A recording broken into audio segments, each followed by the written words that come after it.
Hello, Simon Miller here, and yeah, today we are indeed going to review Star Wars The Last Jedi, which is going to be a lot of fun because I know a lot of people didn't like it, and this will clearly wind them up. But straight off the bat, this is going to be spoiler-free for a little while, but just a little bit. If you just want a general feel of what I thought, you can hang around, but as soon as you see the Star Wars logo in the bottom left corner of your screen, that means we're heading into spoiler town. But yeah, despite all the crushing disappointment that is out there in social media land, I personally thought that Star Wars The Last Jedi was a pretty damn good film. I mean, it was entertaining, it was family friendly, and it was accessible. And as far as I was aware, that's always what Star Wars has tried to be. I mean, maybe I'm wrong, but I don't think I am. It didn't take itself too seriously, and because of that, it means I didn't have to take it too seriously either. And that's kind of helpful when it is about magicians waving light swords around. And yeah, some of the jokes they did try to put in there didn't work, but that's okay, because some did work, and I'm alright with that balance. And more importantly, when the 2.5 hours were done, I did find myself thinking, A, that went really quickly, and B, I want to come back and see it again. I don't need more than that, but for complete transparency, as much as I do love Star Wars, I'm not a Star Wars nerd, and if you're new to this channel, that's not the good type of nerd, that's the bad type of nerd, and you know who you are. You're already in the comments. I thought the real joy though was the different character arcs that we saw here that finally allowed all the new faces to feel like they were more established in the Star Wars universe, particularly Kylo Ren. It's really hard to do that with something like Star Wars because there's so many faces we already associate with it, but I think after episode 8, this bunch of new ragamuffins do feel like now they're at home within the series. Starting with Kylo Ren, who is undoubtedly the best part of the movie, he's taken all the failures of episode 1, 2 and 3 and completely underlined how someone with the Force should act when they're conflicted between the light and the dark side. The worst part of the prequels were how Anakin Skywalker, who would go on to become one of the most feared people in the galaxy, started off as some whiny asshole who was more petulant than evil. He was upset his mum told her to tidy his room, so he threw his toys out the pram and painted his bedroom black. As dark as Darth Vader was, he had a cool factor about him because he was a badass. Didn't matter how many people he'd murdered or how many planets he'd blown up, because he felt awesome. Deep down, you're kind of like, I like that guy, or at the very least, you're intimidated by him. And if you're intimidated by someone,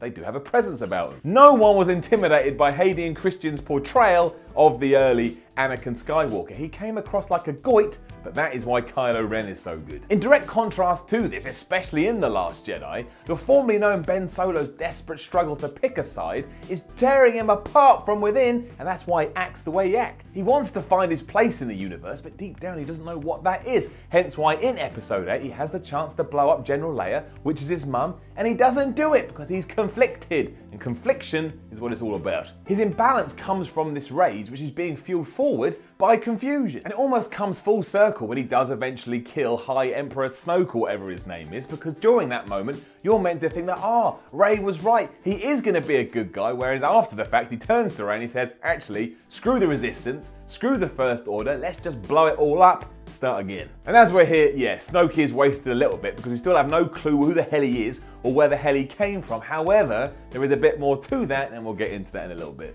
It helps Adam Driver is a very good actor, obviously, but the character is just excellent. This is how the dark side seduces you. We just happen to be going along for the ride and seeing it happening in front of our eyes. And because of that, we never quite know what Kylo's going to do, and that's great. That's interesting, and it's a very good analogy for what many people go through in the real world, in their real lives. Confliction. Hashtag confliction. And we mentioned Rey too, and while she doesn't have the same impact that Kylo Ren does, or at least I don't think so anyway, she still does go through a lot in The Last Jedi, and overall is pretty decent. Her training with Luke may plod along a little bit, but then there is the reveal of who her parents are, and I thought that was very strong. There's been fan theory after fan theory about who she may be related to, but as it turns out, she was just some kid that got dumped on Jakku by her lazy scum parents who pretty much sold her for alcohol money. Now, while that may not have as big an impact as something like, oh my gosh, she's Kylo Ren's half-brother, there's still a lot to be taken from that. And I think in terms of adding to her character, it adds loads, and more importantly, it gives her sympathy. The whole point of Rey, or any good guy in any movie, is that you feel for them, and this information does just that. And the icing on the cake is, despite all of this,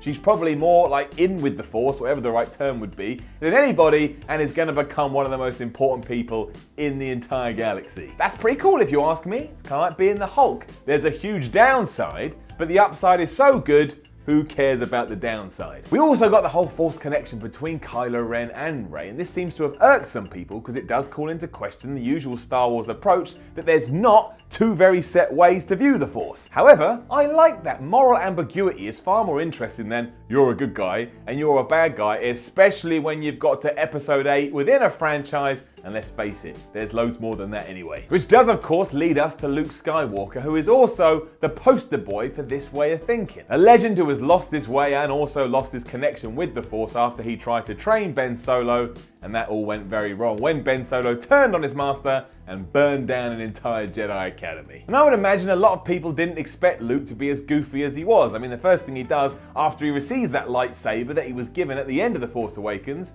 but he just takes it and he throws it off a cliff. It is very unexpected, but I won't lie, it made me laugh, because I'm an idiot. What are you going to do? To me though, this was done to show how much he was done with the Force and all that nonsense. I wouldn't go as far as to call him a senile old man. That's kind of the impression you got, or at the very least, a lonely, broken old man. But all of that allows him to come full circle and remember what his place in the world is, and guess who else is looking for that?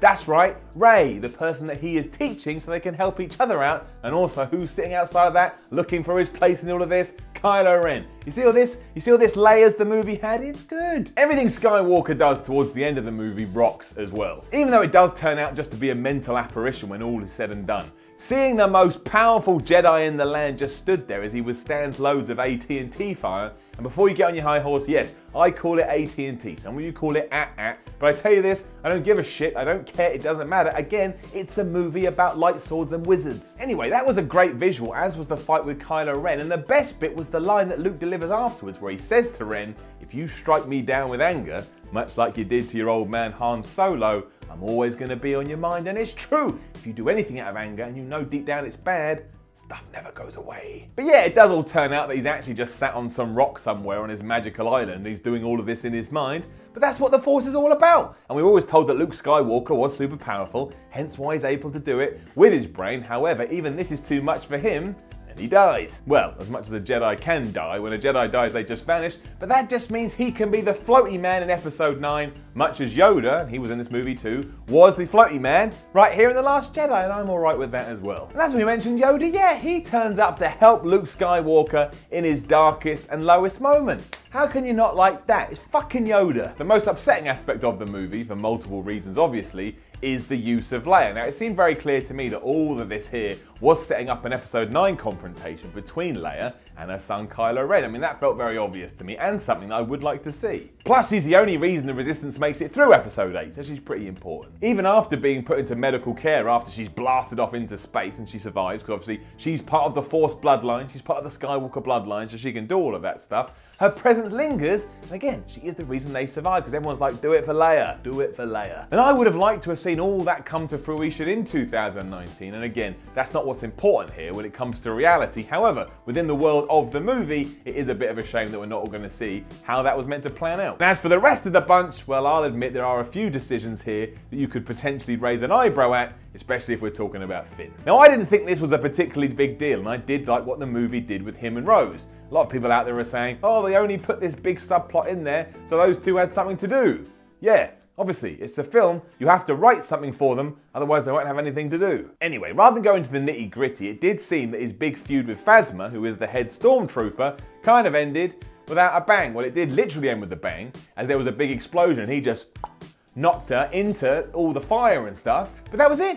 It was over within minutes, literally. She doesn't turn up towards the end of the film anyway. Then with about 5 minutes, she's dead. Sucked. Unless, of course, she is actually in episode 9, and that ties into everything we mentioned about Snoke earlier. I think by now we as fans should have long learned that unless you see a body sitting there, and also they don't have magical powers like Snoke did, that there's every chance, come whatever film is next, they're going to be in it. So yeah, if we do take The Last Jedi on its own merits, it did seem a bit weird, but it's hard to criticise when we don't know what the future holds. We need to get there, then look back and see how it all adds up. It does all stand to reason though, especially because episode 8 does also introduce Benicio del Toro's character DJ, some asshole that screws over Rose and Finn when they all go to a First Order ship to disable a tracker, they get caught, and then he sells them out so that he can leg it, because he's not a good person. Now this isn't the highlight of the film by any stretch of the imagination, but it does give Rose and Finn a villain to go after in episode 9, so they're not just hanging around with everybody else, and I think that's important. Star Wars has always been at its best when there's multiple plots running side by side with each other effortlessly. If we do pull that off,